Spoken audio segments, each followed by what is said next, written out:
Welcome to Ear Biscuits, the podcast where two lifelong friends talk about life for a long time. I'm Link. And I'm Rhett. This week at the round table of dim lighting, we are celebrating 10 years of Good Mythical Morning. It's a show that we make other than this show. It's on a platform called YouTube. Apparently we've been making it on that platform for 10 years, and last week we did a celebration week on the show. And we're capping that off with a lengthy discussion. A retrospective. Looking back on the length of Good Mythical Morning. Because you've not 10 used years. length. Link, because you've not used length. However, we have established that your porn name would be Length Neil, right? Did we? I don't know if we've ever said that publicly, but we discovered that at some point. Well, how did you discover this, Rhett? This is getting weird. It was a conversation. You just can't help but notice. It was a conversation amongst friends, I believe. Or I don't know, maybe it was, you probably know, it may have been on Good Mythical. I think it happened at this table.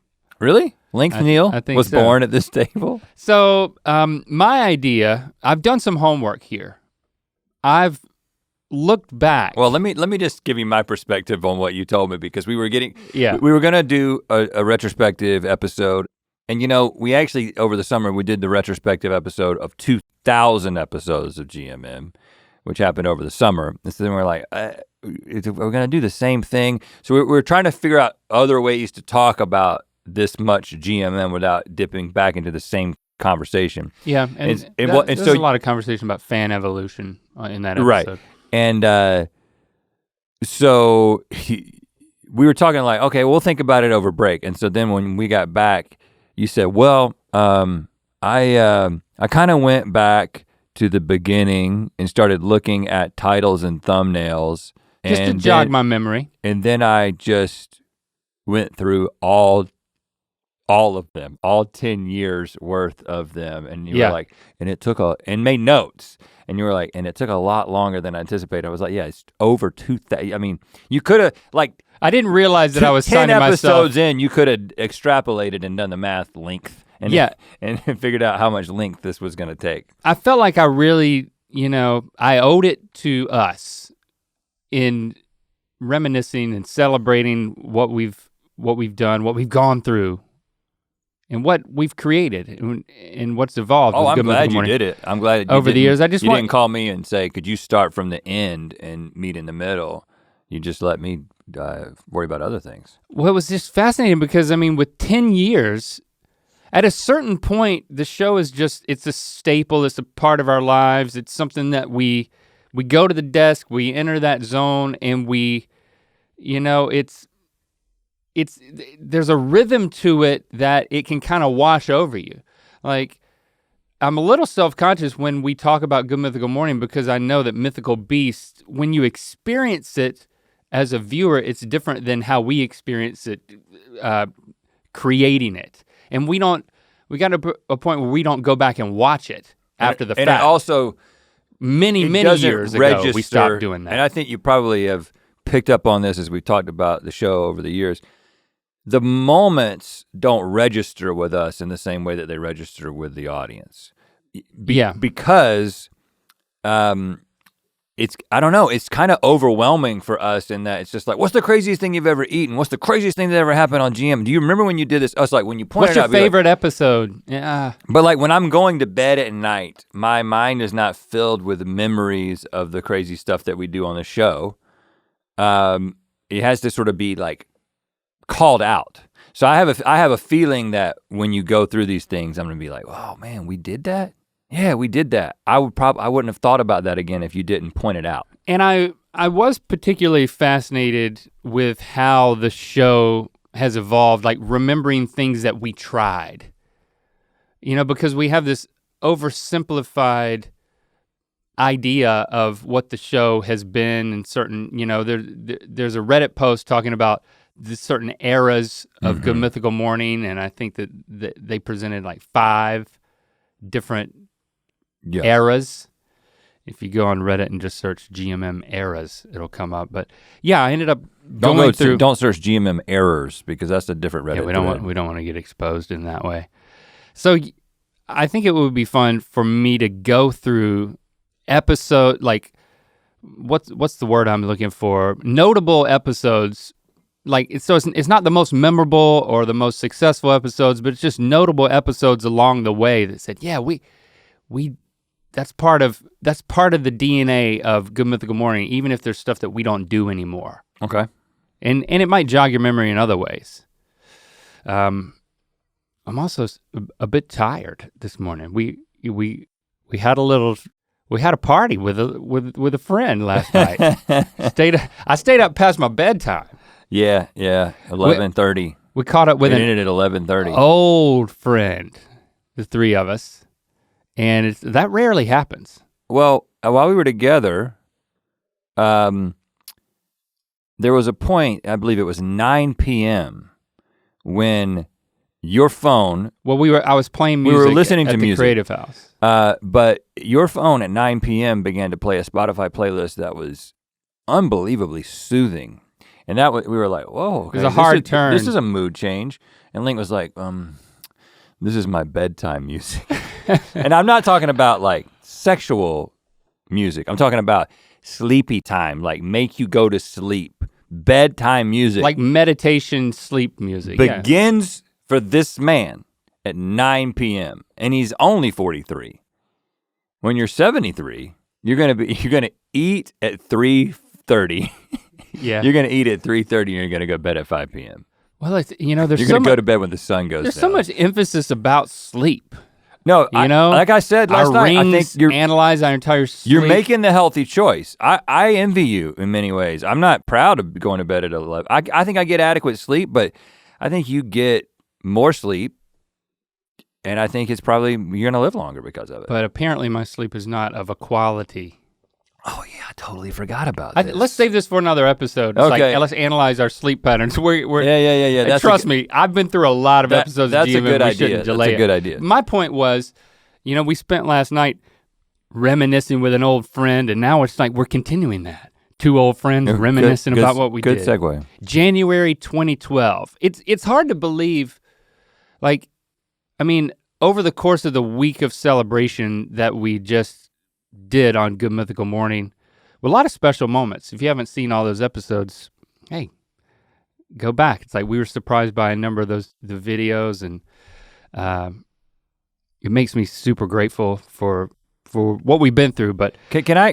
One of the things I'm seeing right now is I actually see a video in December 13th, 2011. Yeah, that's called "You" on Good Mythical Morning, and it's us at our desks, and it's a 6-minute video where we are basically, I think, fielding videos for the Wheel of Myth for the whatever people say at the. Let's talk about that. We were asking people to tell us. Let's talk about that. So it was at least a month ahead of time. We already let the audience know that Good Mythical Morning was coming. I haven't seen this video. I've never thought about it in 10 years, and here it is. I think is it unlisted actually? No. It's not unlisted. Is it? No. Because you're logged in, that might happen. But yeah, when we started this thing, we've reacted on the society to the first episode, so I'm not gonna spend too much time on that. But the thing that I noticed was that my voice was still in a place where I was kind of talking like this. And I think it was because we were restarting something. I'd like to think that I got into more of a rhythm with Good Morning Chia Lincoln, that I was speaking a little more confidently, but I didn't. Did you go back and see that? I didn't have the heart to go back and see. But I will say, very quickly, as we were doing Good Mythical Morning, I changed. So I got to a point where it's like, you know what, I'm saying something and I'm speaking at volume.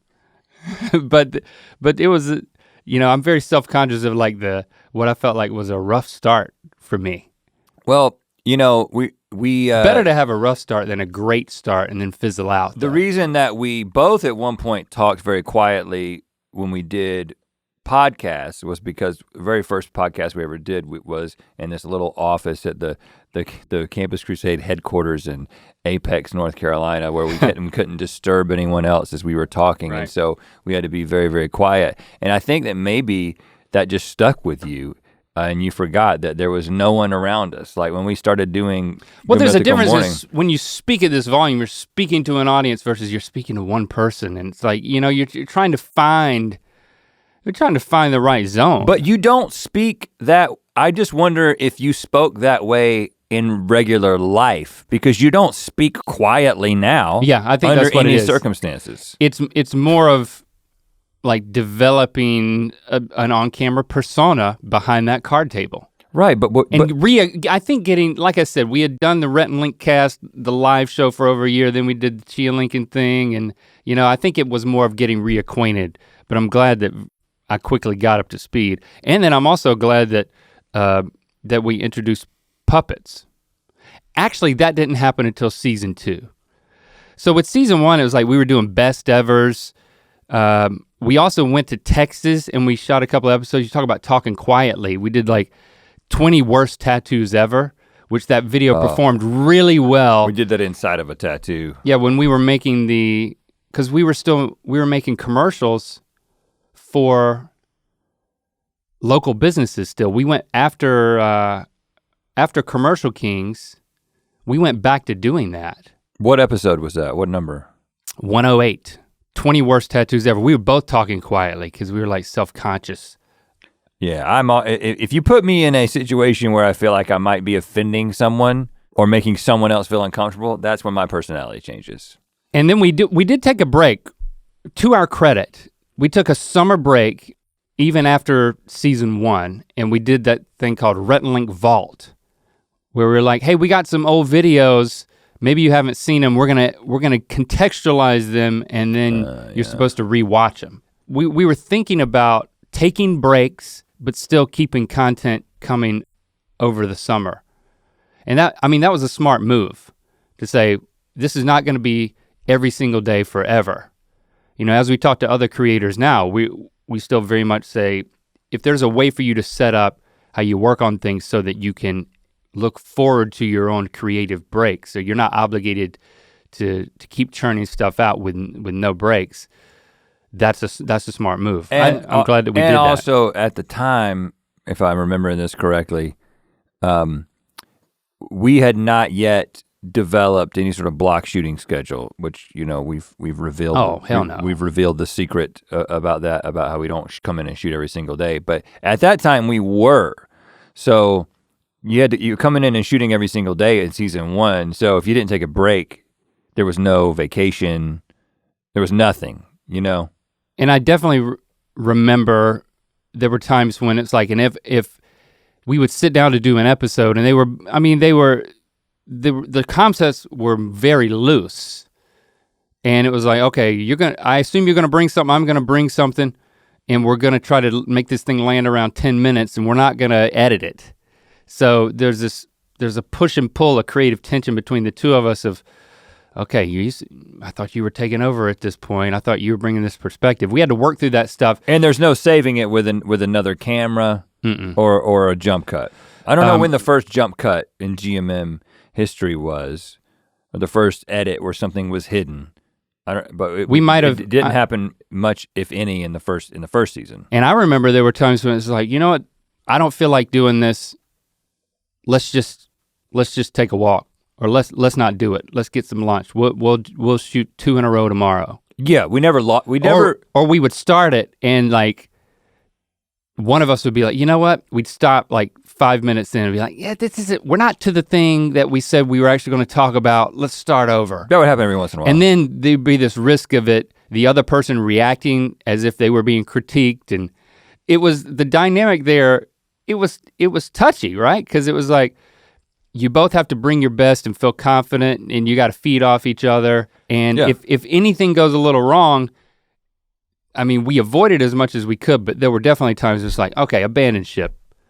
It's like, I can tell that you're getting frustrated with me because I've said something that's rubbed you the wrong way, or vice versa, Yeah, so I remember that. It would happen, but it was pretty rare. Well, Jason was there. At least without a third person there, like we would have been sunk, because I think those moments would have happened even more. It's like you tend to be on a little better behavior. But we were committed to the concept of continuing the show. Oh yeah. So so we would have figured it out. But the other thing that we were doing that I feel like is, there's what has gotten us to this point in our career is just this combination of good fortune and timing and great help and some good instincts. But one of the things that we did is a choice that I'm very happy that we made, is that even though we didn't have a production schedule per se, we weren't, what most of our peers were doing at the time is they didn't have regularly scheduled programming, right? Yeah. So what happens is because you don't always feel like making things. And so when you're talking about this scenario, if we were doing this hand to mouth thing where we were coming in and we were filming and then we were posting when it was done, which is pretty much what everybody was doing at the time, and pretty much what everybody still does in a lot of ways. Yeah. A lot of people still do it. It gives you this out. Well, and then you're just like— because there's a fear of like, if I commit to something and then— But not only that, if you don't feel like doing it, you say, okay, guys, you go on Twitter and you say, guys, the video is gonna be late, or so sorry, no video this week. We've never done that in 10 years that I can remember.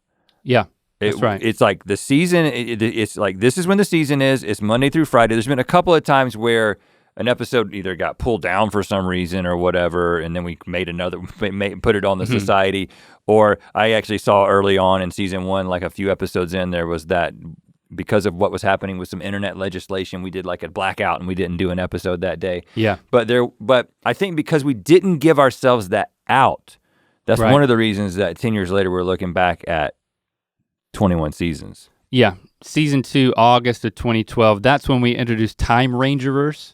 I mean, we still have the puppets sent by Mythical Beast in our likenesses, and then, so that would be within an episode, but it wouldn't be, we'd talk about something for a little bit, and then we would— But we put them in the thumbnail. And there was no, the scripting was extremely loose for that. And I just remember you remember the catchphrase? Give me a second. I didn't watch any of these videos, this has just come back to me. We would say it together.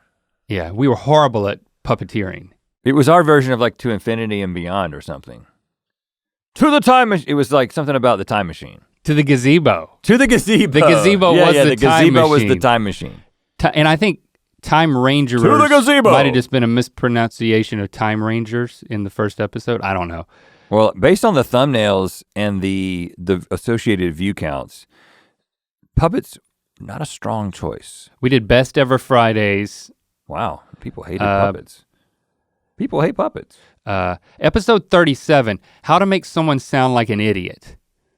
So this was an early important episode for us because we talked about like the Darwin Awards and so we talked about the thing that won, and then we talked about another thing, and then we talked about the speech jammer device that you could point it at somebody. It's in the thumbnail, but like we said, hey, we can do this ourselves using the delay within GarageBand, and you listen to yourself talking on a delay and you sound like an idiot. And that was absolutely hilarious. But we waited until, I don't know, 7-8 minutes into the episode. Half the episode was over. Before we actually began demonstrating it, because the first half of the episode we were talking about those inventions, right? And like the research side of things.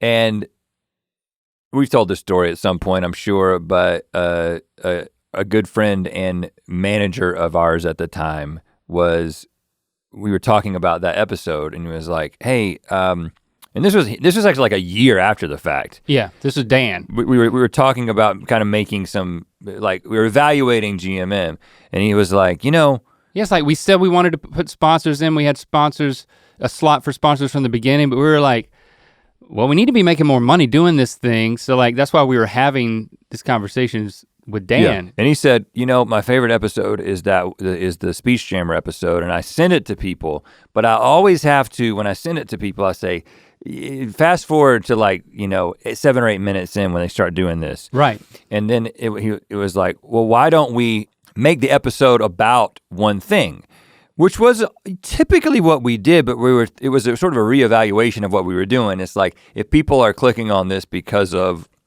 this expectation, we wanted to deliver on that expectation. And that was a pretty, a pretty significant mind shift for us. Yeah, and I think there was a little bit of fear in it because we would plan an episode and we'd be like, we gotta make sure that we can fill the time. What if, in real time? So we're gonna save this thing that we know is gonna be funny for a little bit later so that the episode is full. We didn't have enough confidence that okay, you take one thing that people wanna click on and then you flesh it out. It's like, no, we gotta throw other things in first to make sure that we can break 10 minutes. Yeah. And once we made that shift and said, no, you have a good concept, you lead with it and you flesh it out, that certainly helped the product drastically. I mean, one of the things I'm noticing in just looking at these old thumbnails and the associated views is there's an incredible range of how low it can be and how high it can be, right? There's a psychopath smell test where we're wearing blindfolds. Episode 38. Which has got 5.8 million views from 9 years ago. And then, there's the puppet episode right next to it. Well, over the years, people have gone back. Right, it's just. And cherry picked ones that I think resonate more with where the show ended up going. Well, I feel like I can actually look at these thumbnails without the view counts and pretty accurately predict which ones perform well now that 10 years of all this data of how people respond to titles and thumbnails. It was just so experimental at the time.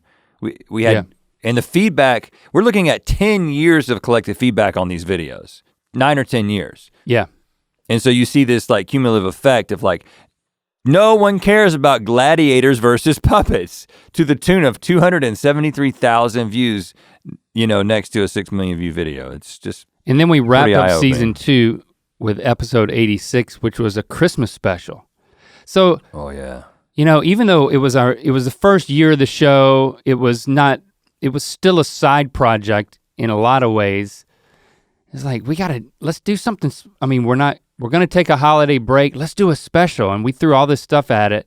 Julian Smith was in that. It's got 575,000 views, which is pretty low for that time, which it was a lot of work. How long is it? 28 minutes. But it was special. I think that the decision to make that special and make it 28 minutes and make it a variety show was what led directly to the Mythical show. You're exactly right.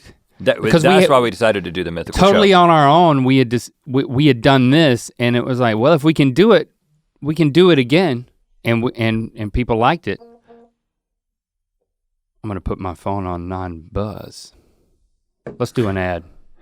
Non-buzz. Something else people like?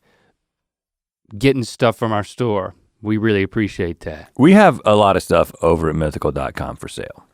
But it's a rotating But it gets gone. I mean, people like it. They like the stuff that's happening. Our team is creating incredible merchandise and people are buying it. It goes away. And also we like to keep it fresh. I mean, this isn't like your grandma's house where you're gonna show up and she's gonna make exactly the same fried chicken or country style steak. Well, we're not your grandma, right? Okay, we got things we don't change, but the thing we do change is we change the merch. We love your grandma. We know we could never be your grandma. That's why we change things up. But if you're like, okay, I understand your philosophy. Well, but I don't want to miss out on anything. Well, that's why we created the last chance section. Yeah. It's your last chance to go get something that's never gonna come back. Yeah, and we put it in a section. Tell your grandma about it. So you can go there. Season 3, January 2013, episode 13. Do you remember we tried something called musicals? Yes. Where we would take a story, we had taken funny news stories, like somebody getting arrested over complaining about their fries at McDonald's and stuff like that. And we would use those news stories just for conversation. But then we were like, let's toy with the format. Let's actually sing these things. To some royalty-free music? Sure. It wasn't like us playing guitar. We played, no, and it was kind of operatic, talky, singy type thing. Yeah. It was fun, everybody liked it, but it didn't really work. But it just goes to show you, I mean, from an early point, we were like trying to develop formats. Well, and again, when you look at, okay, so episode 13, Pizza Thief, the musical, just get the picture of you holding a pizza and singing, 464,000 views. The next day, episode 14, Nutella versus Peanut Butter Taste Test, 1.8 million views. Now again, at the time, it wasn't like we were getting this incredible feedback. It wasn't like the way, you know, this is quite an operation at this point. We do A/B testing on titles and thumbnails. That's why they change early in the day, you know, and it's become much more of a science. At the time, it was more of an art. It was throwing things out onto the internet. And also, I would say a week after that episode goes up, we weren't learning like, hey, people are loving the Nutella versus peanut butter taste test. This view discrepancy is something that is registering over the course of a decade, right? Not the course of us then making decision about our content. I mean, I will say 6 episodes later, Walmart brand versus name brand taste test. And then episode 29, Rhett and Link eat insects, which still hasn't broken 1 million views, which is interesting. Which in the Walmart brand versus brand name taste test has got almost 7 million views. Which and again, we talk about this quite a bit, but it just kind of illustrates this thing that there's this, what we try not to do is just be, oh, people like this, and so that's the only thing that we're gonna make. But it does so we still have to do some stuff that's just for us and for the folks who've been around forever. Right. So I'm not saying we wouldn't do another musical. It's just now, 10 years later, there's this mentality that like, okay, if we're gonna do a musical episode, we already know it's gonna be a lot of work, a lot of fun. It's gonna be very rewarding for us and the people who watch, but it's not gonna make any money and no one's gonna watch it. And you just have to be like, and that's okay, and we're gonna go for it, you know? Yeah. That's what looking back on this is sort of just a reminder of the way this system works. And you know, we were still sharing personal stories. I mean, our experiences of getting acclimated with living full-time in Los Angeles, having moved across country, our kids, our wives, making the transition, we would share funny stories. But even over the course of season 2, that started to diminish more. Because running out of stuff. Because we knew that like, our personal stories couldn't support an entire show forever. Yeah. Right. It's not like we're now doing that on another show that's even longer. Episode 31, Rhett and Link are moving. Episode 32, new studio tour. So by that point, the beginning of season 3 in 2013 is when we moved into the new studio. We knew at that point we were making the Mythical show because that's what gave us the confidence to start renting a space and the necessity to rent a space because we were hiring people. Yeah. We hired Stevie, we hired Ben, we hired Jen, and we moved into that new studio, episode 32, and we kept and then we had a makeshift, they were building the set downstairs, which ultimately became the Good Mythical Morning set, but it was built as the Mythical show set. Mm-hmm. And then upstairs, we would just set up the card table and working with Jason, we would still make Good Mythical Morning while everybody that we were hiring was working towards the Mythical show. Was that whole season on in that space? Was all of season 3 in that upstairs space at the old studio? From episode 32 to episode 60. So, and when we were up there in that space, our energy started to be diverted into preparating for the Mythical show. So it's like, we couldn't prepare as much for an episode. So I remember telling Jason, like, this is a problem. Episode 35, best movie theme songs. But instead of us alternating and saying what we think are the best movie theme songs, we turned it into a game. I'm not saying this was the first game we ever played, but it could have been. But it was in this era that we started to gamify things because it took the pressure off of us to prepare a lot when we had to devote that type of energy to the Mythical show. Yeah, that's a good point. Episode 46, Most Amazing Optical Illusions, got 22 million views. But episode 55 and 56 were both games, cartoon theme songs games, Greatest April Fool's game, where one of us would quiz the other or Jason would quiz both of us. And it was. So games kind of came out of necessity. It was an efficiency thing. It was like, again, we're gonna digest all this information and have to spit it back out or just perform and react. But it wasn't that we were thinking, games will be fun. It was like, no, we need something that takes the pressure off. Games can do that. It moves the prep, the writing, if you will. It kind of started to convince us, because Jason was an editor, and maybe he would have done some research, but we never allowed ourselves to think that like we could ever hire writers. But then you're like, hey Jason, write this game. We didn't think of, and all of a sudden we have a writer, we just didn't know it. We didn't think of the show as a show that needed writing. Because when we thought about writing, we thought about scripted stuff. Exactly. In fact, that's still often a misconception when people find out that there's writers for Good Mythical Morning. They interpret that as, so what you're saying is scripted? It's just, no, what we're doing, what we're learning about, the game that we're playing, the question that was being asked, that's scripted. Yeah, the name of the game on the title screen. Yeah, right. There's so many details, there's so much to be written when you actually start thinking about it. But yeah, as creators, it's one thing to start to entrust someone else to edit you. That's a journey a lot of creators get hung up on. But then moving to a point where you can get somebody to write for you, it's like, oh, you can think of it differently. It's not putting words in somebody's mouth necessarily. So all of that up into episode 60 was leading up to the Mythical show, which was 12 episodes. And even now, looking back at the Mythical show, I haven't watched it in a long time, but I'm sure I'd be proud of it, and I'd be very endeared by it. And I'm sure there's a lot of things, embedded in these half hours that we carried forward creatively. We'd have to sit down and watch them all. I'm sure people could point that out. But only 2 of the 12 to this day have broken 1 million views. Again, it's just that the longer form thing is not what 10 of them, after. And that was YouTube giving us a chunk of money to hire people to make this show, to experiment with longer format. And then, there's parallels between that and when we did the expanded version of GMM that comes later, GMM 22, that okay, even though it didn't work, there was an infusion of trying so many things at such an increased rate and figuring out how to work with a team that is growing in the process is something that then has ripple effects, because we kept Stevie on, and then it was like, okay, we're going back to Good Mythical Morning, and it needs to be part of your focus.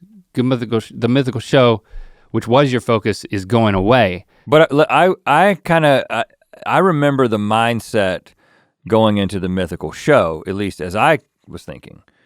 I was very excited about the Mythical show, and I think there was a big part of me that was thinking, if this works, this could be what we do instead of Good Mythical Morning. Oh yeah. Right? Because again, I was more excited about. There was no plan to go back to Good Mythical Morning that I can recall. I was super excited about this high level of there's so much creativity just put into one particular episode, and there's a music video, and there's a sketch, and then there's a game. So it was a little bit of everything that we could do. But pretty early on, it became clear that wow, again, there's this weird thing, the feedback that we're getting. And I'm not talking about the quality of the feedback, I'm talking about the quantity of the feedback. Like some people who love what we do and love all the creativity are so excited about something like the Mythical show, but you can't, we couldn't have, first of all, YouTube wasn't gonna give us any more money for that, but even the money they gave us to do that show wasn't sustainable. The business would have just completely gone under if we were let's just keep making that show with that money that we're getting from YouTube. It wasn't a sustainable business model. But there was a little bit of this, man, we put this thing out there that felt like it was creatively innovative, and okay, well, I guess we'll go back to talking to each other at a desk every single day. To me, there was a little bit of really? Okay, this is what you want from us? You don't want us to do this incredibly creative stuff? But also the thing that was happening, and listen, I don't want to, my mind has shifted a lot over the years on this because I didn't appreciate at this stage 8 years ago, I still had not accepted the fact that this medium was very different than traditional media in that it was much more about connecting with people. And one of the things that people were appreciating was not that we could write a great song or, you know, do something funny as a sketch. It was that they're like, I like being with those guys and being a part of their friendship and seeing them crack each other up and seeing them laugh. And that was the experience that was comforting people and entertaining people. And it's just a mind shift. It doesn't mean that we don't have all these creative aspirations. It's just now we kind of understand that there's a certain place for those that's probably not gonna be a half-hour YouTube video on the Good Mythical Morning channel. But that was the first sort of like throwing this thing out there, thinking that maybe this will change everything. Maybe we'll have the first ever really popular half-hour comedy show. It'll be like the Carol Burnett show, but it'll be on YouTube and it'll go for 10 years. No, that's not what happened. So we went back in fall of 2013, leading up to season 4 of Good Mythical Morning. We made that Weekend Sucks ad, you know. With Soren. When Good Mythical Morning is not around, the weekends suck. Episode 1, which is the 275th episode overall. We were on the new set. We had altered the Mythical Show set to be the Good Mythical Morning set. We started saying, let's talk about that, and we moved the wheel, the fan videos to be for the wheel, spin the wheel. That was all part of a really focused evaluation that involved Stevie. Yeah. Of like, okay, we're changing the way we're producing it. We're applying this team. But I was also when Stevie began she turned her attention, which she had not really been involved at all creatively with GMM. That after the Mythical Show, she turned her creative instincts and producer instincts onto GMM. And so the three of us were sort of attacking this thing. And we had a few writers at the time. Yeah, and we kept our writers on board. Actually, that's not true. We didn't have any writers yet besides, I'm pretty sure we didn't. Because this was also when we started Good Mythical More with season 3, but it was on our website. So we were still doing, so when we started at season 3, but we had it at redlink.com. Yep, we were trying to get people to go to our website, and that's the only way you could watch Good Mythical More. Episode 4 was a spicy pepper challenge. And Ben, Stevie, and Jason, and Jen all came on during Good Mythical More. And I was like, this is the whole team bonding experience. Where we impromptu brought them on camera and made them eat the peppers. Yeah. And so it was just kind of like something that happened. And that's why I think that was the extent of our team at the beginning of season 3. Episode 27, 6 legal things that should be illegal. So we were doing these list episodes. Like, okay, if BuzzFeed can do all these clickbaity stuff and there's all these clickbaity listicle titles out there all over the internet, we're basically capitalizing on that. Yeah, and it was really working. You got 8 million views for 6 legal things that should be illegal. I can't resist clicking on that. It's like, no one gives a shit about that now. It's like, it's so. Yeah, well. I mean, we learned that over time. That's why those lists went away. Everyone learned every list. Yeah, it's like, I'm tired of this. Everyone was like, I've been through every list. There's no more lists. Yeah, they were clickbaited so much that it's like, I was burned one too many times with a list that didn't come through. And the thumbnail strategy at this point, I'm noticing with that episode, it just has like a stock photo of a woman sneezing into blackness. What I don't see— That was a good thumbnail. Is I don't see your face going— No. Or my face going— No. I don't see that. Yeah, it was like this. I remember I would work closely with Jason to like figure out some sort of eye-catching Photoshop thing that was like, okay, here's a sneeze. There was a completely isolated, self-contained strategy for every single thumbnail, as opposed to a thumbnail strategy. Yeah, it was quite exhausting. That's a function of the way YouTube has changed. We also started Ear Biscuits. Episode 25, we announced Ear Biscuits on season 4. And we started doing Saturday Ear Biscuit promos.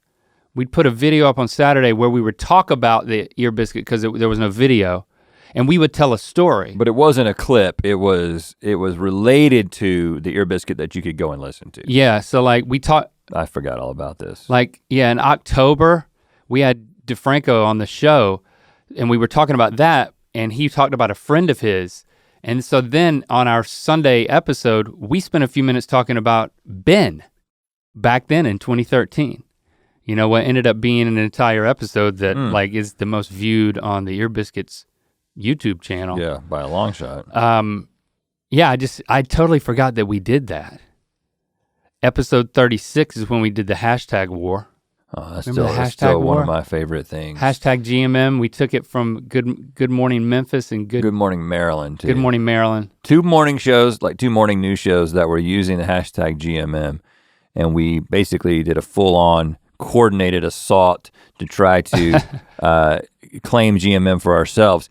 But it was obviously a publicity stunt, and we did end up getting featured, at least on Good Morning Memphis. I think that Good Morning Maryland at the time, somebody didn't follow through. They were a little cold towards the idea. We made some jingles for them, but I don't think I'm glad you brought this up, because I was actually thinking about this morning, that there is a GMM out there that is really popular now.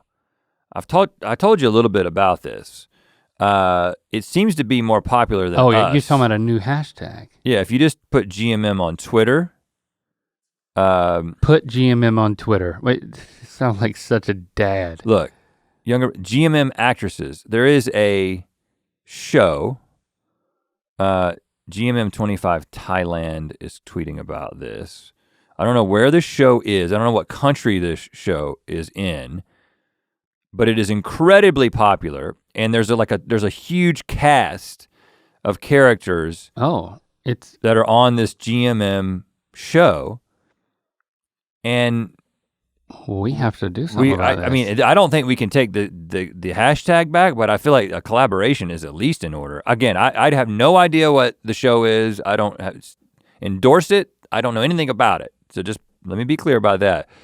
But I just have seen this. It's not a band? No, it's a show. GMM actresses? It's the show. I'm 100% sure that it's the show. Okay. But there's all kinds of people associated with it. This is an after party, a GMM after party. We weren't there. Oh well, it has nothing to do with us. That must be fixed. Like we need to be involved. Look, see, here's this clip from the show right here. I swear, if GMM won't give us another due to. Oh. I still blame time for Ringoria, not Endgame. GMM got no manager to drive, is it? What? No. We're gonna figure this out. We'll figure that out. In the meantime, I'm gonna continue my stroll down memory lane. If you know more about GMM, the other GMM, and you're a fan, hashtag Ear Biscuits. So, ironically, not hashtag GMM. Oh, so rounding out that fall of 2013, episode 76, Never Wet Our Pants. 17 million views on Never Wet Our Pants. Yeah. Episode 79, 13 million views when we got waxed. We got waxed. So, I mean, we were starting to get some momentum here. Season 5, January of 2014, that's when we moved Good Mythical more to YouTube. So the putting it on Rentling.com was a short-lived experience. Yeah, that didn't last. Episode 18, that's when we Exotic Meat Taste Test. That's when we broke 1 million subscribers. Well, one of the things that I'm seeing in the numbers here is that season 5, so they're seeing like towards the end of season 4, okay, we're getting, some stuff is really taking off. Some stuff is really getting traction. Season 5, so 7 years ago. Yeah.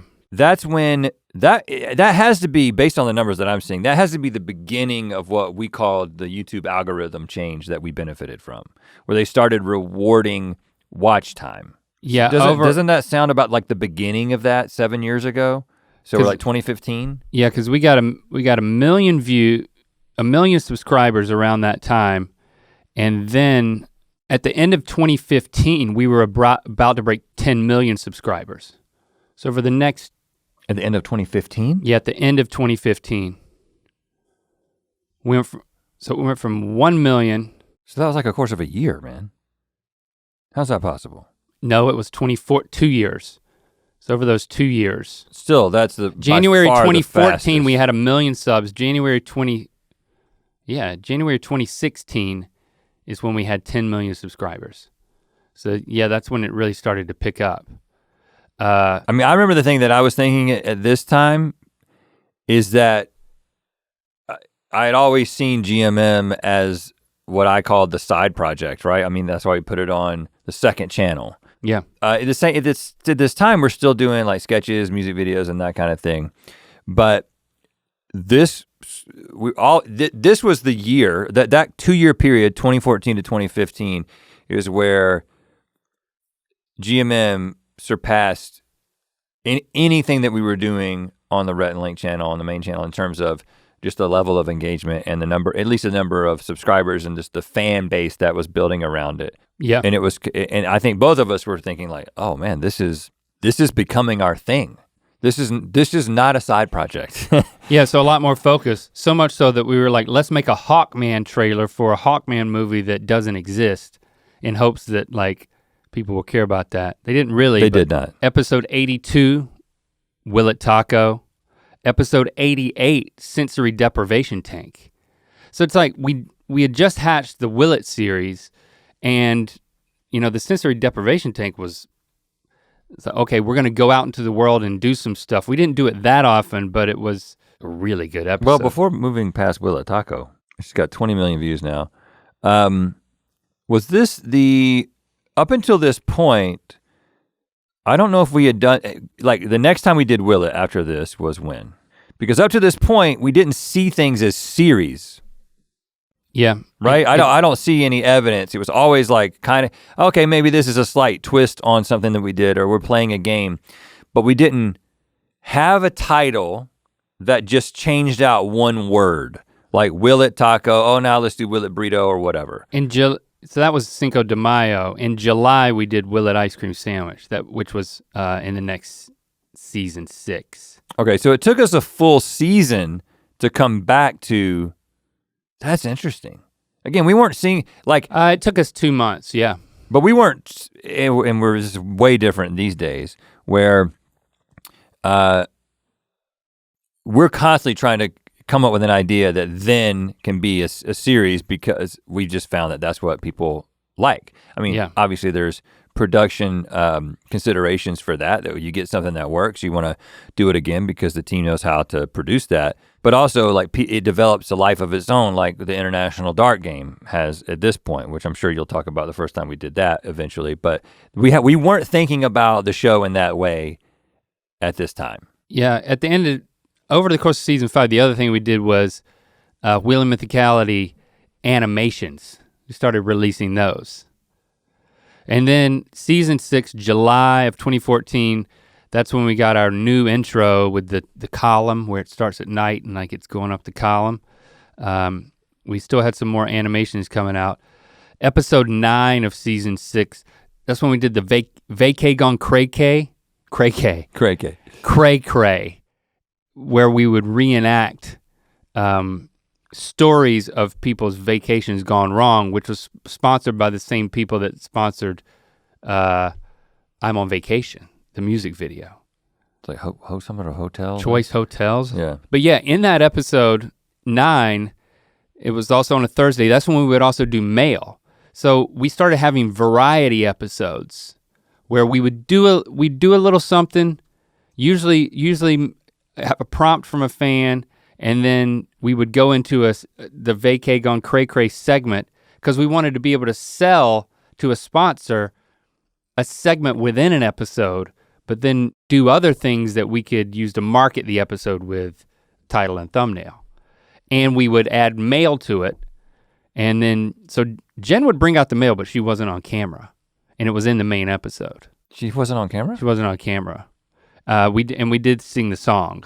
Yeah, Thursday means mail. And you're talking season 6? Yeah. Episode 9? Episode 9. Episode 17. Okay, because we still called that outrageous camping gear you must own. And yeah, because the first thing we talked about was Which got 5.6 million. Outrageous camping gear. Again, the lists were working for us. No one was gonna click on watch us reenact somebody's bad vacation. But once we got to click with the crazy looking tents. So we were figuring out those things. It's like, if we can do a variety episode every week, we can learn more, we can do more creative things, and we can connect with the mythical beast by like reading their mail. Episode 17 is when we went to the YouTube space and we had Daniel Radcliffe on the show.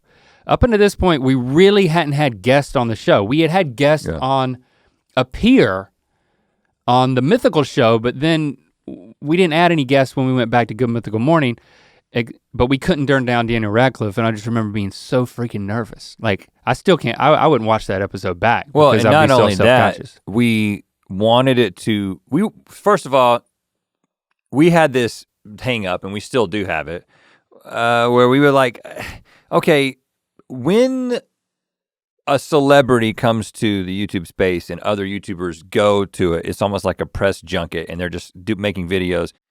For us, it felt a little cheap, right? Because we were like, man, we want our show to feel like a place that celebrities want to come and actually be on, because that's what a legitimate show is. Jimmy Fallon doesn't go and go somewhere. He said, you come to a show. That had never happened, but we said that's how we would want it to happen. But the compromise was, we're going to print out our set. No, Paisley actually built it. He built it like paper. It was like paper mosaic. Yes. It was really amazing what he did.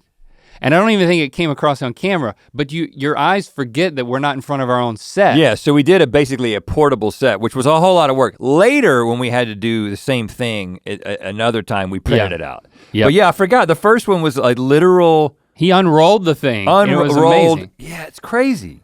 And then we had to sit around for hours for Daniel Radcliffe to show up. And he was a joy. He was a joy. He was a joy. Episode 56, that was the Carolina Reaper. That's still the thing that is more often than anything, the thing that people talk about if they see us on the street. Episode 110 was our first Weirdest eBay, where Stevie was the host. Well, okay, so wrapping up 2014. At what point did Stevie start becoming the voice of the goddess off camera? I don't know, because I know that season 4, episode 64, where we did the movie setting game, which was the first time that we were like, let's put a title screen on this. We still didn't say it's time for, but we called it something impromptu, and like Jason made a title screen. Jason was the off-screen voice for those games. So I don't know exactly when that switched, but by this point, Stevie was not only, she did that on camera, but was doing stuff off camera, I'm sure by that point. So then let's go to season 7. All right. January 2015, we had a new wheel with 24 spaces. Yeah, that was a big moment. Moving on up. I think we would have variety episodes that were still question based. So I remember that we would take questions from Mythical Beast and we would use those. The writers would then pitch us comedy bits to do. Like someone gave feedback on how I was, like we took a comment about how I made Eddie eat something that he didn't want to eat, and I was kind of being a jerk to him. And so you were like, yeah, it actually happens a lot. And we cut to a sketch of hidden camera footage of me being a tyrant around the studio. So we were still trying all different types of things in like these mini variety episodes. Got 5 million views for it. It does at this point. Because we called it Link is a Tyrant. We also started Song Biscuits. So this was a new thing. It's like, all right, let's not just doing an Ear Biscuit and having them come on the show. But GMM, that was a weekend series. Yeah, but that was ambitious. That was kind of hey, you're gonna come on a podcast and then you're gonna write a song with us. I wouldn't have said yes to that. We made it easy for people, man. They didn't have to do much. I was like, man, that was asking a lot of people. Okay, but so yeah, and like you said, before that, there was the Wheel of Mythicality animations. Again, so I'm thinking about where this decision leads. That's one of the fascinating things for me is like we make a decision for whatever reason we were making it at the time, and then just making the decision then leads to something else. So I would say that decisions like this to do Song Biscuits on the weekend, okay, maybe what we were thinking, I know one of the things we were thinking was, man, like we've gotten to this point where we're putting so much time into Good Mythical Morning, it doesn't really justify itself to put all this time into a music video on our main channel unless it's sponsored. And even then, sometimes it would be weeks or months of work for one piece of content, right? Whereas we can do as well with GMM. So we were like, okay, well, we're still really good at writing songs. Let's make it something that's more interactive and quicker. And that's what led to doing Song Biscuits. And hey, why didn't we put that on the Rhett and Link channel? Well, again, at this point in season 7, there's all this traction on Good Mythical Morning. So it's like, this is the place that people's eyeballs are. So let's put it on the weekend on the GMM channel. That decision led to things like Mythical Kitchen, right? Because Mythical Kitchen, before it was Mythical Kitchen, it was a weekend show, you know, where Josh would make something on the weekend. And I don't know how long that went. Yeah, I can get into some of that. But yeah, for this, and it was also, we're trying to promote this podcast through our channel that's, because it was still guest-based. Ear Biscuits was guest-based at the time. 2015, we go into the fall for season 8. We were done with Song Biscuits and we started them releasing the animated versions of those as a music video. Let's do that. The backup plan continued. We did the cereal bowl bath on episode 5. We really weren't having a lot of guests, but episode 55 was when we had Shay Mitchell come on because there was some sort of connection that like she actually wanted to come on our show and I had to eat it. I ate a live beetle. I'm not proud of that. Well, and we had episode 45, we had Smosh on the show. Yeah, so we started to. You and Anthony at the time. I think we had them on Ear Biscuits and it was like a cross promotion instead of doing a Song Biscuit. Because I guess we were done with those. It's like maybe we can double up. And we had already gone to Pirates versus Ninjas for Debate-A-Rama. Yeah, that was the beginning of the end for the debates, if I recall correctly. Didn't work that well. Episode 91, we did Willet Pie, which is our only Willet on location. Yeah, out in front of the pie hole. Nobody really cared that it was interesting, but it wasn't anything to continue. It didn't add anything. No, it didn't add anything. So then which I think is an important point to register, because this is like, oh, well, this episode required traveling to a place, setting up, and it's like, oh, this will be cool, breath of fresh air, literally, but also makes the show feel like it could go anywhere. And you're like, oh, it didn't translate into anything else. We could have just been at the desk. Let's just be at the desk. January 2016, season 9, that's when we got that new desert intro, and it was my new haircut. 2016. Wow, it's been that long. It's been that long. Willets were still the biggest thing, but we were doing games, we were doing ranking stuff, we were still doing lists. Episode 43, Can You Hear Colors? So we're doing experiments. I mean, we were trying a bunch of different taste test stuff, like the flavored oxygen taste test, physical challenges, like we were doing these weird, like we would invent our own physical challenges, and that like magnetized mullets, magnified mazes, like all these weird physical challenges. Mm-hmm. That didn't last too long, but episode 62, I think is still our most viewed video ever, Game Show Cheaters. Amazing Game Show Cheaters. Which was just an anomaly. That thing blew up way after the fact. Something happened with the YouTube system that kept sending this video as a suggested video. It was you could see where the views came from, and it was always a suggested video that was popping up for people. And people want to click on that for and some reason. They just like the cheater during the Showcase Showdown. Yeah, we put a arrow at the cheater. We had an extras channel that we were doing Good Mythical Crew, but then we moved that show, Good Mythical Crew, to Saturdays. It's where we would have like Mike or Alex or Chase, like showing them how they would, what now is behind the mythicality on the Mythical Society, basically. It's something that we started in 2016. And it was starting to feature the crew and show behind the scenes content. But also you sort of skipped over the middle thing, because that was, again, it was a Saturday launch for something that then became its own channel for a certain period of time. There was an extras channel, and then it wasn't called This Is Mythical yet, and we were moving so that was the main thing, the Good Mythical Crew. Right, yeah. This is when we broke 10 million subscribers and had our 900th episode. Episode 105, Will It Burger. That was the first Mythical Chef Josh appearance. Okay, so this is when we broke 10 million because earlier you said we broke 10 million at the end of 2015. Yeah, it was episode 70, so at the beginning of 2016. Okay. So it was still like basically 2 years. 3 years. 2 years, almost 2 years exactly. So then Josh showed up, but then he went away again for like a while. He only helped us in that one episode. And then episode 120, that's when we announced Buddy System Season 1. So like all of this stuff was happening back then, around this time, Season 9 going into Season 10. Season 10, episode 54, we released Buddy System, we did the Conjoined Twin Challenge, and we celebrated the 1000th episode. We also did it looks like our first ever retrospective episodes around the holidays. Right. Very different thumbnail strategy, like top 10 Link gags, ridiculous Rhett reactions, Rhett and Link can't stop laughing.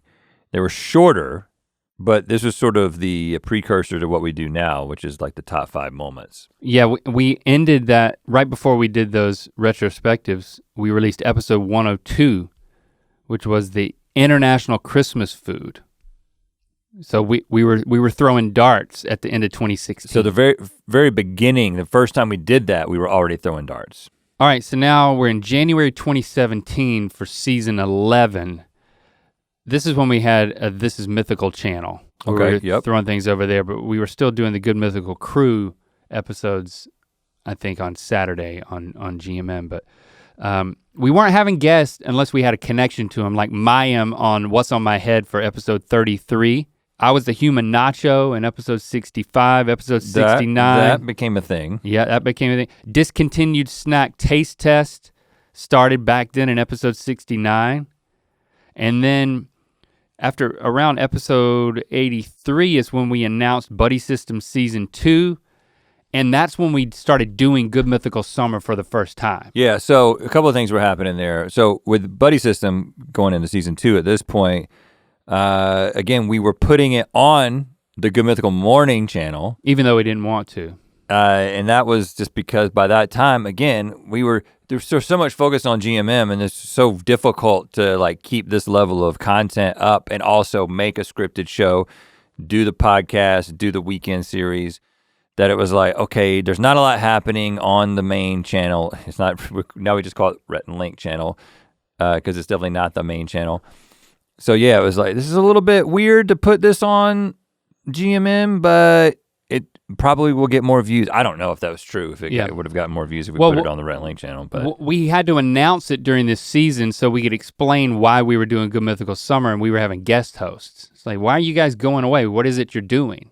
So we would start teasing it. But then it wasn't until season 12 that fall when it actually started coming out. A lot of things happened in season 12. I mean, we had our new stop motion animation. Episode 3 was our brosectomies. Oh, wow. We released our Book of Mythicality in episode 37 and announced a tour for that. Episode 44 was our first Leaving Things In, Coke. Episode 52 was our last episode before we switched over to GMM 22 in the middle of the season. Wow, so there was so much stuff happening at this point. I'm trying to like think beyond just what was, there's so much happening with Good Mythical Morning. Yeah. It was, now. I mean, just getting vasectomies would have been enough for that fall. Now, one thing I will say by season 12, which was what year? 2017. So 2017, like if you go in the back end and you look at the engagement and the views and all that stuff. So again, there was this sort of incredible time of like 2014, 2015, 2016, like this 3-year period in which there was this incredible amount of views and incredible amount of audience growth. Like you said, like breaking 10 million subscribers. 2017 sort of represented a little bit of a things were beginning to slow down. Now this wasn't. Well, I would say level out. Yeah. You know. Well, the growth was slowing down. Like this explosive growth was slowing down. And then if you just look at the numbers, what you won't see is you won't see an episode that has 12, 15, 18, 20 million views like some of those ones that had broken out during that time. Now again, that's not a function of a strategy change on our part. It's just it's a function of the change of audience taste and also the YouTube platform. So we're kind of like, okay, this is maybe the new normal for where this thing is shaking out. In the meantime, doing all this other stuff, like you mentioned, the book, the tour, the show, and then YouTube knocks on our door and says, hey, they actually said, do you want to do a Good Mythical night or Good Mythical evening, like a daily nightly show in addition to your daily show? We were like, do you? I mean, there's only two of us. Yeah. We have a lot of help, but there's still only these two guys. That turned into, well, let's apply those changes to Good Mythical Morning itself, and hence GMM 22. We call it 22 because it was, a half hour of television is actually just 22 minutes of content. So we were trying to make 4 videos that totaled up to roughly 22 minutes of content, because there was a little bit of a potential hope, and actually this was discussed, would maybe that show in its entirety end up on linear television at some point? Like there was a discussion about that. I mean, it was crazy that was a discussion, but that was a discussion at some point. Most of the discussions were about click the green border. Yeah. We're not gonna talk negatively about GMM 22. We've done enough of that. I'll present the positive sides of it. This was the first, we accelerated how big our team was, how big our set was. There was an injection of creativity where we had to make all these different videos. We had to make 4 videos a day instead of 1. So we were willing to try things and say, okay, one of these or 2 of these segments are gonna be the things you expect and they're gonna perform well, like episode 59, freezing our bodies. This is gonna work. We're gonna go to a cryogenic therapy place. Then we're gonna come back to the set and do Big Mac versus Whopper, and that's gonna perform really well. And then we're gonna do this silly invention thing where we wear sauna pants, which we just made. And then we're gonna do this very quick thing called censored kissing game, which the writers really had to push the writers to come up with comedy bits that then we could play fun games or quick improv type things. So we were reapplying our efforts and lessons from way back with This Is the Mythical Show, which was a half hour, and saying, well, we're not gonna make a 30-minute video, we're gonna make each of these internet videos, and then there's room for experimentation. And because of that, we did learn a lot, but we had to do things like, we have to have a teleprompter. This was the beginning of that. This is when we started having a teleprompter instead of trying to commit stuff to memory for just a few seconds and then say it in twice as much time as it needs to take, and with a lot more prep than we have time to give to it. And to clarify, okay, so when we talk about what's scripted and what's not scripted on Good Mythical Morning, so for a very, very long time, maybe not from the very beginning, but definitely their early seasons, what we had scripted was, okay, at the beginning of this thing, when the camera turns on and we say Good Mythical Morning, the things that we're going to say right at the top are essentially scripted. It started loose, and it was like, okay, I've got a little thing I'm gonna say, and then you're like, here's how I'm gonna react to it. Then it slowly evolved to a place where it was, I think, literally written down, and we would look at it and be like, okay, I think I can say that. Again, this is just the intro, just like the first minute or so of the show. Because we wanted to quickly and efficiently get into the good stuff and set it up in the right way. Orient people, maybe there were rules or whatever. So that was the existing system. And then, but what would happen sometimes is we would have this sheet of paper and we'd be trying to get it, and we'd go through 2, 3, 4 takes sometimes, just getting the takeoff of the show done. Which is very frustrating. And it's taking a bunch of time. And I think all along, I can't remember who it was, if it was Stevie or whoever it was like, what about a teleprompter? We were very anti-teleprompter because if you know what it looks like when somebody's reading a teleprompter, you know what it looks like when somebody's reading a teleprompter, right? Yeah. And then that makes the show feel less authentic. And plus, we were self-conscious about it, but we basically knew we had to figure it out. We had to utilize it for the show openings. And so it was just one of those things that made GMM 22 feel off at the beginning. It wasn't just about the fact that it was the wrong color and that we were using different cameras. There was a lot of transitions that shouldn't have impacted the audience experience that did, because it was there were so many things that we were changing in our experience behind the scenes. So like using a teleprompter and the specifics of how we were using it. But that ended up being a good thing. It's like forcing us to figure out what are our terms for using this tool. We learned when not to use it, because I think we overdid it in certain times. Yeah. And we also got better at, if you want to look and you want to follow our eyes and get really specific, you probably, if you watch the show enough, you know when it's happening. But we got better at it, so somebody who's coming into the show for the first time doesn't feel like I'm walking into this stiff newscaster situation. We also had like writers writing more comedy bits that like we were figuring out, is this for us? Do we enjoy this? Are we good at it? Can we take someone else's joke and say it as our own? Like, there was a lot of, or work within an improv bit where it's like, we're gonna be sucking helium and saying, and then ranting about things that are, again, on a teleprompter. And a lot of things didn't work, but it was great to have to force ourselves to try these things and at least have these segments that were like our bread and butter and that we knew were gonna work. We also had guests come in. We had a dedicated effort to book guests, like through traditional means, like that. A booking agent. That's how you get Weird Al Yankovic to come on the show. That's how you get in touch with Jack Black to come on and sing Silent Night for episode 85. We also, at the end of that year, episode 84, we made the Christmas Booty music video. Oh, so we decided to re-engage. And all we had done was announce Buddy System Season 2. None of it came out until season 13, January of 2018.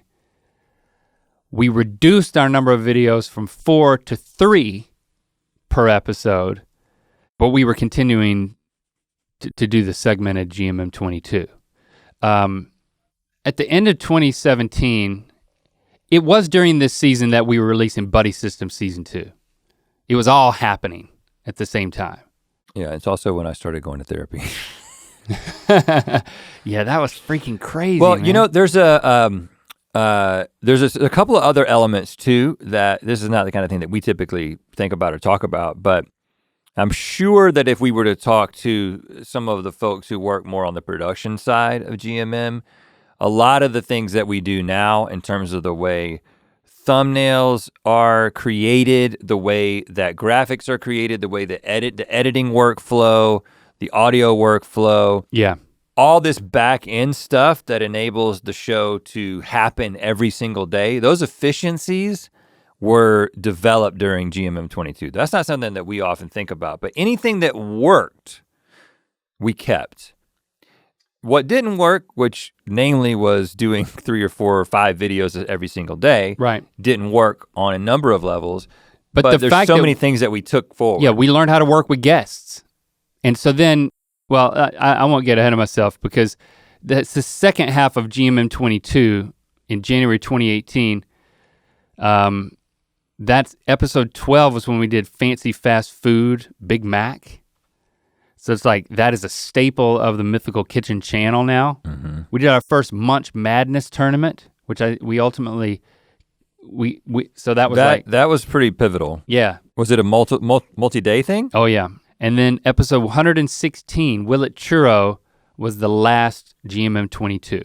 But then the things we continued from there were having guests on the show, being able to use a teleprompter for the stuff that we just needed to get through, like how a game works. Right. And the intros. So like you said, there was a lot of efficiencies that, like when we said, okay, in season 14, we're going back to 1 video a day and then Good Mythical more, and that's it. We now have this capability. We're like, if we can make 3 or 4 times this amount of content in an episode, then we can shoot things more efficiently. We can start shooting more episodes in a day.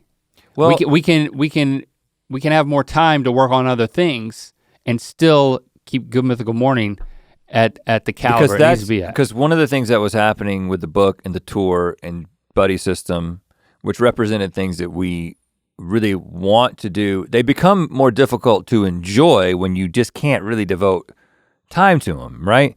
And then everything begins to feel a little bit like a burden, like, okay, GMM, when you want to work on this, GMM feels like, oh, that feels like a burden, or it's like when you've got GMM scheduled to shoot and I need to work on this book, that begins to feel like a burden. Yeah. We knew that wasn't sustainable. We also knew the thing that we didn't want to do was stop doing anything. Right. That's the one thing that we've never really considered is stopping doing anything. Right. It's just finding a more efficient way to do it. But the beautiful thing about this is that it solved a lot of problems for us, but then nobody, I'm sure there's somebody out there who's like, I was disappointed when you guys went back to 1 episode a day. I know that group of people exists, and you know what? I love you for that. But I think the vast majority of people were happy to get their good old traditional GMM back, but we were able to be like, hey, we can actually write this thing or do this thing. Oh no, we didn't do a Buddy System season 3 and we probably never will, but hey, we're trying to do other things. And we wouldn't be able to do those if we hadn't transitioned back. Season 14, episode 13 is when we did Shuffleboard. So it's, we had confidence to do these bigger set pieces like Shuffleboard. That's when we released the GMM billboards with the body paint. Well, and another thing that is beginning to happen here pretty consistently, I would say that it started a little bit during the GMM 22, and then it settles into itself a little bit more in season 14, is there's a thumbnail strategy. There is a face, might be your face, might be my face, filling about half the screen. There's words on the thumbnail itself, like big, bold words. That's happening more and more often, right? And we had it, yep. And then we had a long streak of high performers from episode 29 to episode 36. MRE Taste Test, 6.5 million. Leaving Things in Nail Polish, 6.5 million. President Foods, where Jordan was talking for the... Oh, I think we're trying to bring that format back very soon. And this was the season that we launched LTAT. So GMM 22 went away, and then LTAT, we started that. Let's keep going into season 15. Okay. I mean, this will start getting quicker because we're getting closer to things that are just new news. January 2019, we had that new collage intro, and we were doing the Rhett and Link live shows. Like we started in London, right. So it was like the concert. Yeah, we got hypnotized. Yeah, you talked about how Finland doesn't exist. Like, what's my superhero mask? Like episode 91 was hot food cold versus cold food hot. It's like getting into some of those things that like we're still doing now. Well, from 2019. By the time season 15 rolled around, we were definitely getting this very clear message that was, hey, when you guys eat weird stuff, or when you guys just eat stuff, or when you guys talk about food, it's gonna get more views. And so the game became finding ways to incorporate food into an episode while it's still doing something completely original that doesn't feel derivative. Still the name of the game in a lot of ways. But as you can see, we continue to, and as we continue to try to find things that aren't eating food that people will get excited about. Yeah, and it's like once you get into 2019, where we got 16 million subscribers, we're talking about the lost causes of Bleak Creek. We've got Josh doing a show on Sundays after LTAT. We're launching alternate universe snacks with Wheat Thix. And then we did the Bowie's Creek series. episode 1630. And then by the end of that year, we had done our Bleak Creek mini tour, and that was when we wrapped up LTAT. And then we're all the way to season 17, 2020. Oh, dang. Not launching Gut Check, eating every Ben and Jerry's flavor, not knowing that COVID's right around the corner. So then we had the home split screen episodes, then like slowly ramping up our ability to produce back in the studio to the point where by episode 1789, we've got this huge putt-putt course talking about the most expensive item at 7-Eleven. Yeah, so just in bringing us to last year. Yeah, it's funny as I think and about the present. Okay, going from GMM 22. Well, again, you think about the eras, and that early GMM of figuring a bunch of stuff out. Then that middle or early middle era that we talked about with the incredible growth and the incredible engagement. Yeah, the takeoff. And then the thing that I think is I wouldn't have been able to process is because you could believe, like if you could think, and I think maybe some people do think this is just like, oh, you guys, you really screwed up when you did the GMM 22 thing, and that's why their videos aren't getting 20 million views or whatever. But looking at what actually happened is there's this incredible growth, and then things sort of settled into a place just because, that's just the way YouTube works. There's changes that take place. And we kind of settled into something. And then when we did GMM 22, the views actually and the engagement sort of went up just because there were so many videos. But we abandoned that for all the reasons that we've covered. And kept then those things, and if the efficiencies. It was then it moved into a refining phase, which that Reddit thread called a renaissance, where it was a reinvigoration of what we do best and doubling down on those things. And so you might start to get more homogeneity, but to capitalize on the success, and that was really working within that renaissance phase. Well, this is the thing that we're always up against, and I'd like to spend a little bit of time just talking about the future of GMM, like what are the next 10 years of GMM, if that's, I don't know how long we're gonna do the show, but let's just say that as we move into the second decade of GMM. Yeah. One of the things that you definitely see, and of course, listen, we are very in touch with what longtime Mythical beasts think and all the opinions that float around, and we value all that. We're making this show for you. We are also frustrated by some of the changes that have taken place on YouTube to reward the homogeneity, is that the word? Of a product and a predictability. And things that have led us to, the thumbnails pretty much feel the same, because whenever we divert from that, we get less clicks, right? And that's something that, you look at the most engaging YouTuber on the platform and Mr. Beast and look at his thumbnails. Well, he's doing the same thing and he's doing something different, but he's doing it in the same way. He knows that's the system, right? He's not doing the old strategy, which is constantly trying something new. He's like, this is what works. I'm gonna keep doing it for as long as I can. Yeah. It's interesting when you're making a video that's a show that's coming out 5 times a week, and we're getting this feedback that this is what people are clicking on. Obviously, they continue to click on things that are food related. But we don't just do this show to just fill a gap in our business strategy, right? We every day we think about Good Mythical Morning as this is still our bread and butter. Yeah, we want to do other things. We are doing other things.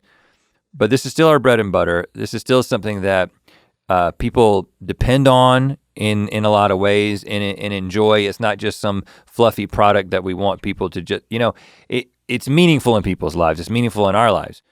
But the thing that we've been talking about recently is as we find ourselves in this platform where consistency and predictability and homogeneity are rewarded, right? The more you can kind of center on a strategy on a channel and be like, this is the very specific thing that you're getting from this channel, and this is the very specific thing that you're getting from this channel. We've had this sort of existential crisis that we've been dealing with, which is, well, we're trying to do a variety show. We're trying to do a show that comes out every single day and covers a lot of different ground, but we're doing it in a place where specificity and focus has been rewarded more and more. You know, people try a bunch of different things, are not necessarily getting rewarded. They try a bunch of, and we were watching some TikTok videos last night, as a matter of fact, and talking about this phenomenon on TikTok, where you can look at somebody's channel and be like, oh, this is this guy, and he's doing like 7 different characters, and all of a sudden something clicks with one character, and then he fine tunes that character, and now every single video is that guy. And my question was, are we moving into a place on the internet when it comes to internet content where everyone just zeroes in on the particular thing that is working, and then it's like you've got this, forgive the analogy, you've got this cow that's got udders, and then you're like, oh, everything's coming out of this teat. Let's just focus on this teat, and this is what the internet does. The internet sends you to a particular teat, and you keep going back to that teat. Sucks the life out of a teat. And you're gonna suck that teat clean off. And what we are committed to doing, both as a company, as a brand, with our whole suite of content and everything we're doing, and including GMM, is we want you to suck on every teat. You know, we don't want to just suck. We don't want to just keep putting one teat out there for you to suck on. It sounds embarrassing, but I have to agree. We've got lots of teats, and we want you to suck on all of them to equal degrees. I think there's a focus. That's what as I think about the future, I'm just thinking about the continuing to make sure the udder is got lots of teats, and it's not just one teat. We have a loyal viewership of mythical beasts that are gonna watch no matter what. And what we're realizing is that like this presents an opportunity for us and the team to say, okay, we are gonna determine to continue to experiment, to assert that we are more than just people who shove food in our face. Yeah. And we need to take risks creatively, and we need to try different things and continue the story. You know, there's ebbs and flows. There's like, okay, we tried this thing, and then maybe you say the whole thing didn't work. It's like, that's not true. There's always things that carry on from everything you try. Yeah.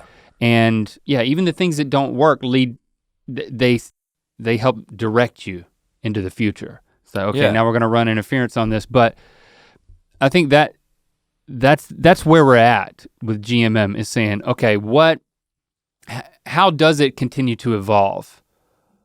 You know, and how do we earmark a certain number of episodes where we're gonna continue to push innovation and experimentation within the parameters of us being able to, you know, show up and do it within the construct of the show. Yeah, and this has been, you know, frankly, with the pandemic, we've had a great time during the pandemic as a company.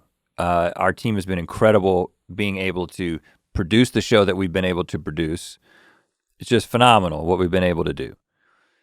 But it's been tough. It's been tough on our team. It's been tough on our writers, especially who are isolated. You know, it's like we have a production crew that comes in, but it's still less than what we had pre-pandemic, right?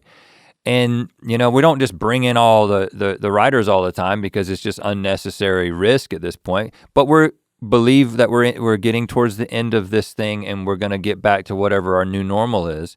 One of the things that I'm saying this because there's a level of excitement around the show. Yeah. And I think that as we think about not having the restrictions of a pandemic, getting our crew back here in this building, not yet, as soon as it's safe.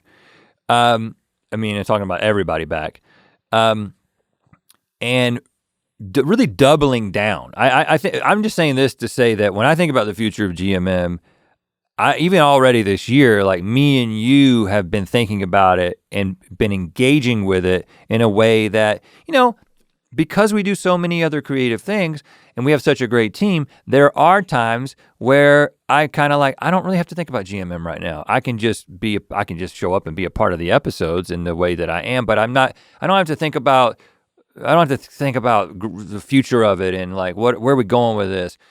But right now, there's this focus on this is something special, and it's not gonna just fade off slowly and be this thing that is just a relic of the internet. Like the focus right now is like, hey, this is incredible that we've been doing this for a decade, and there's been ups and there's been downs. We've learned a whole lot, but we're not just trying to settle into a comfortable thing. Like we're still trying to innovate. We still will innovate. We're gonna be trying newer, bolder things this year than we did last year.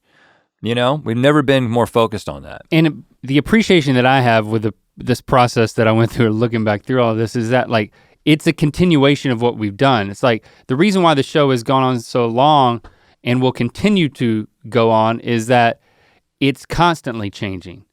It's never just one thing. And most usually changes are not drastic, but they're over the course, you discover things, you realize we discovered things, and then you apply those things. And so that's gonna continue to happen. I don't anticipate a drastic change in Good Mythical Morning, but I fully expect a continued evolution of the show. And I do sense that we're at a juncture where over the course of this year, it's going to, as we spent our time looking backwards over 10 years, we've done our celebration, and now it's, all right, we're continuing to push forward creatively, and so that we can define what this show is gonna look like 10 years from now. Yeah. Over time. And like you said, and this is actually one of the things that's given us this sort of, I think, a newfound sense of, we tend to, like lots of people in this business and lots of people in entertainment in general, and probably just lots of people around the world, sometimes you begin to let a little too much fear creep into the way that you think about things, right? Yeah. So I think when you've been doing something like this for as long as we have, and you've kind of experienced the level of success that we have, and you've seen ups and downs, anytime there's a down, fear creeps in. It's like, oh, well, okay, what? And then fear doesn't lead to innovation. For people, fear leads to taking less risks. You get scared, and then you're like, I don't want to go into the deep end. I don't want to try that. And we kind of recognize that. And of course, we've had the restrictions of the pandemic, which have restricted the ability to really innovate in big ways. But because we have that, I don't know what the number of people specifically is, but there are a number of you out there who, like Link said, you watch every single day. Like you're just a GMM watcher. It's part of your daily routine, or maybe you watch it all on Saturday, but through the ups and downs and the changes, you've watched this show. And you actually give us the ability to take risks, because what we found is, regardless of what we do, there's a certain number of people who are like, hey, I'm showing up, this is what I do, I support you guys. Knowing that and embracing that has really given us this confidence to be like, man, you really can't, they've got nothing to lose by really getting experimental. Yeah, it's a great place to be in, to have 10 years under our belt, and to know that we've got that loyal connection with those mythical beasts. And it's extremely comforting, and it makes this exciting. And you know what? As much as we talk about clicks and views, and the reason we talk and think about that is because we're trying to support a business here with a lot of staff. But when we think about GMM, I think I speak for both of us when I say this, when we think about GMM and we think about what we're doing and we think about the person that we're talking to, I'm not thinking about that person who just clicks on a video every once in a while. No. I'm thinking about I'm thinking about a mythical beast. Yeah. I'm thinking about a mythical beast who is coming back, When we continue a dumb bit, I don't re-explain the bit like this is your first time. I just take it for granted that this bit is for you who've been watching, Yeah. And if you are watching for the first time, well, you'll catch up, you'll catch on, It's like stepping into a game after everybody started playing it. You'll figure it out. I think I anticipated that I would be a lot more sentimental at celebrating 10 years of GMM. Why don't you cry? I think the reason why is because it's not over. You know, we're already looking forward. Yeah. And I don't think we've ever stopped looking forward. So yeah, it's nice to look back and celebrate, and on GMM over this past week to do that, and it has been special, but having this overwhelming sense of, I'm not gonna say we're just getting started, because that's cheesy. Well, we're not. No, we've done this for 10 years. Actually, we're saying that at the beginning of every episode this season. We're just getting started. But you know what I'm saying? Yeah. It ain't over. So I'm not prone to get too sentimental about something that I'm in the middle of and very excited about, and as we look forward. Yeah. So I'll just leave it at that. No tears. Yeah, I mean, if the show ends at some point, which for whatever reason it will, I mean, there's gonna be some circumstances that lead to it ending at some point, I'll cry then. Shit right. Yeah, shit right. Sure. Yeah, shit right, man. Okay, I got a quick rec. I've been listening to the Audible version of the book Will Smith's autobiography. Smith. Seen the cover. You know, being a huge fan of, like, being our age, like growing up and experiencing like the DJ Jazzy Jeff and the Fresh Prince era as a middle schooler, and really loving music documentaries. Like, I love the first third of his book because it was about that. And so if you're my age and you're into that stuff, you'll be into hearing the stories behind the making of everything that led to like those first two albums. And then the story of him getting to be the Fresh Prince of Bel-Air. There's some shorter stories out there on YouTube that are absolutely amazing, but hearing him perform his book, he doesn't just read his book, he performs his book. Like, he does impressions of so many people, and you can tell it's like these, like his grandma and Jeff and Quincy Jones, and so it's really great stories. And then I gotta say, I wasn't a huge fan of Will Smith, the actor.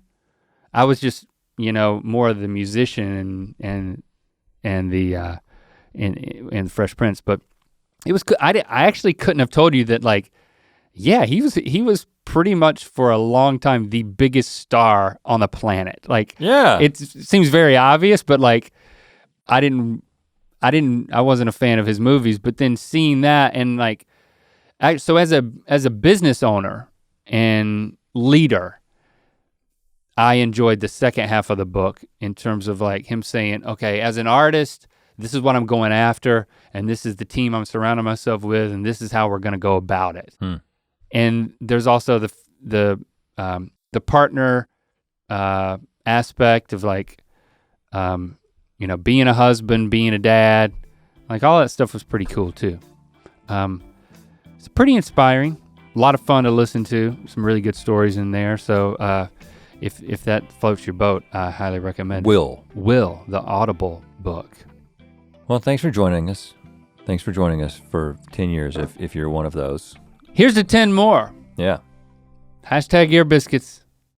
To watch more Ear Biscuits, click on the playlist on the right. To watch the previous episode of Ear Biscuits, click on the playlist to the left. And don't forget to click on the circular icon to subscribe. If you prefer to listen to this podcast, it's available on all your favorite podcast platforms.